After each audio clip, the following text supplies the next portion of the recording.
Naku naman, ayan na, ang ating kababayan na Unified Super Bantamweight World Champion na si Marlon Tapales, sinugod na ng voluntary anti-doping test. VADA, may kakaibang ginawa raw kay Tapales. Ang buong katotohanan alamin.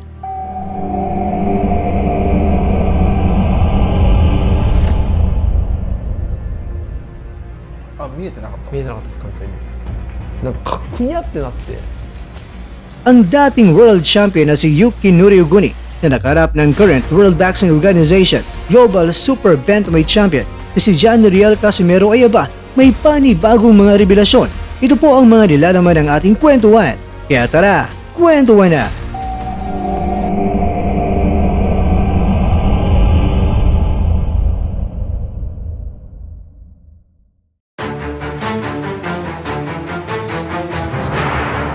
Mapagpalang araw sa inyo mga kwento at maligayang pagbabalik. Nagulantang ang lahat sa ginawa ng VADA sa ating kababayan na si Tapales. Sino nga ba ang mag-aakala na hindi pa nga umabot ng 24 oras ang unang pagkuha ng blood samples kay Tapales ay aba itong si Tapales ay kinuna na naman ng VADA. Kaya masabi natin talaga mga kwento na 2 beses binisita si Tapales ng VADA, hindi pa nga nag 24 oras. Unang pagkuha ng samples ng VADA ay sa bandang alas 11 ng gabi. Pero kinabukasan, alas 5 pa lang ng umaga ay kumatok na ang VADA at sinabing, "Yuhu, turukan time na." Kaya naman marami ang nagulat mga kwento dahil sa pinakitang paghigpit ng VADA kay Tapales. Kaya marami ang nagsasabi na sana kung ano ang ginawa nila kay Tapales ay sana ganun din ang gagawin ng VADA kay Inoue. Pero ganun pa man, ginawa naman ni Tapales ang kanyang obligasyon bilang kasali sa mga kinakailangan na gagawin sa paparating na laban nila ni Inoue. At talagang sobrang malapit na talaga ang salpukan ng dalawa dahil December 26 na po yan sa Ariake Arena sa Tokyo, Japan. Ayon kay Tapales mga kwento, napakaganda ang ginawa niya na preparasyon sa ngayon dahil ang nakataya sa paparating na laban ay 4 na mga Super Bantamweight World Title belts. Laging nasa isipan ni Tapales mga kwento na hindi niya papalampasin ang pagkakataon na ito kaya talagang ibubuhosan niya ang lahat ng makakaya niya para maiwi sa Pilipinas ang 4 na mga World Title belts. At ayon naman sa kanyang coach at trainer na si Ernel Fontanilla, aminado siya na isang complete fighter itong si Inoue. Pero may bubuga naman ang ating kaubayan dyan na si Tapales at pwedeng lalapas sa matagal na nagwawalang halimaw na si Inoue. Kaya para kay Coach Fontanilla, malaki ang tsansa na ma-upset ni Tapales itong si Inoue.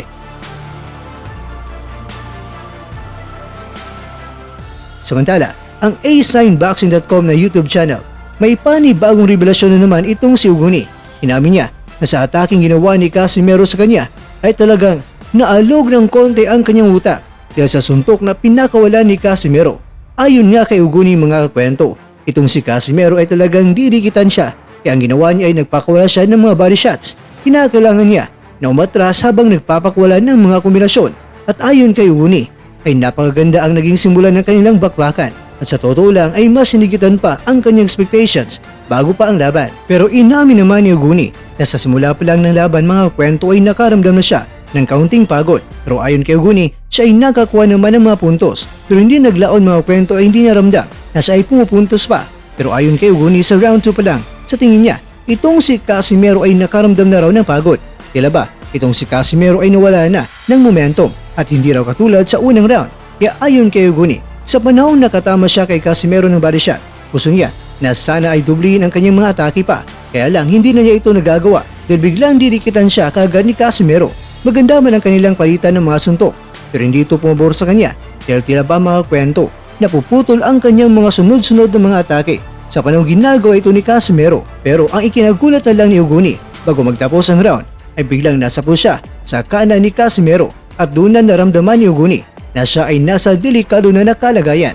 Hindi niya alam kung ibubuhos na ba ni Casimero doon ang kanyang mga atake dahil ang alam lang niya na natama na pala siya at ramdam na lang niya na siya ay parang babagsak na. Kaya nasabi niya sa sarili na delikado na siya sa sitwasyon na ito. Kaya todo depensa na lang kaagad ang ginawa niya. Namin niya na talagang medyo dumilim na ang kanyang paningin. Sa panahon naman na pinigilan ng referee si Casimero, ang tumama sa kanya ay talagang nagpayanig sa utak ni Uguni sa pagkataong iyon. Kaya ang tanging mensahe na lang niya na kahit pa gagawin muli sa ngayon ang laban nila ni Casimero, gusto ni Uguni na ang sasabihin ng mga tao ay siya pa rin ay matatalo ni Casimero.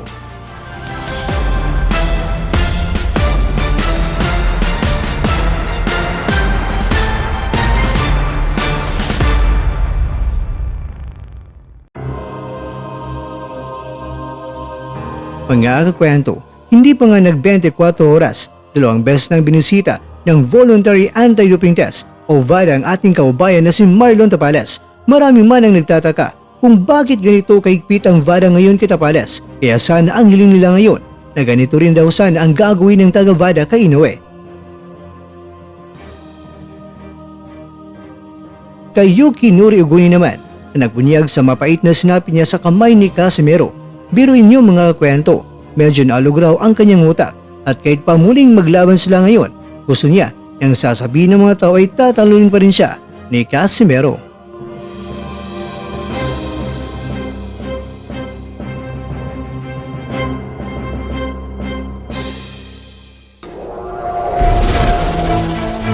At dyan, nagtatapos ang ating kwento.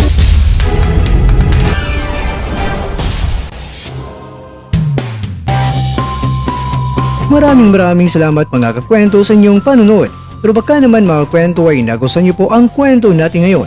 Baka pwede niyo po akong mabigyan dyan ng like, subscribe at click na rin sa bell button. Pero bago tayo matatapos mga kwento ay syempre, shoutout po muna tayo dyan sa ating mga kakwento. Kay kakwentong user, kay kakwentong Aris Junela, kay kakwentong Winter Series TV, kay kakwentong Enzo Mazo, at kakwentong nanonood ngayon, shoutout siyo dyan. Bueno, hanggang dito na po muna ang ating kwentuhan at abangan niyo lang po ang ating susunod na video. At dito na po yan sa isang channel na kung saan maaring ito'y mga kwentong di pa na kwento sa inyo.